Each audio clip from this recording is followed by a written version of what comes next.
Дојде време кога ние, граѓаните, треба да застанеме во одбрана на националниот и државен интерес и ние треба да се избориме Македонија да застане на вистинскиот колосек и да го избереме вистинскиот пат. Порачаа вчера на масовниот протестен марш над 3000 граѓани на Кичево, кои мирно и достоинствено се спротивставија на најавеното редефинирање на Македонија преку воведување на двојазичност на целата територија на државата.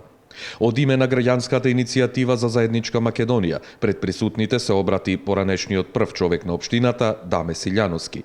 Ние граѓаните сакаме да повикаме на разум, а не на поделби, на развој, а не на стагнација, на отворање нови работни места, а не на затворање.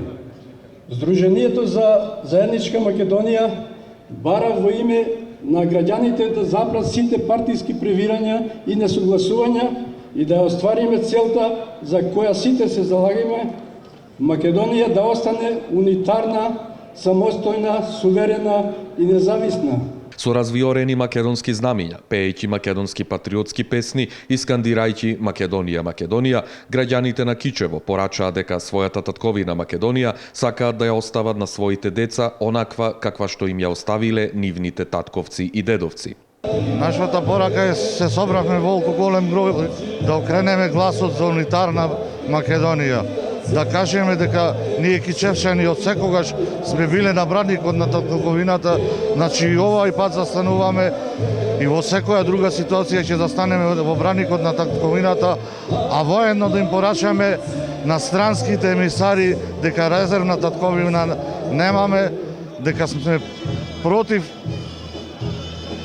двојазичност, против двојазични валути, против двојазични амблеми и дека немаме ништо против нашите сограѓани албанци во Кичево. Ако имаат македонци и македонциве ние слух малце, треба да ја сватиме целава оваа работа што работи. Изроди имало и че имат, тоа не чудит, меѓутоа ваков изрод досега, барем јас немам доживеано.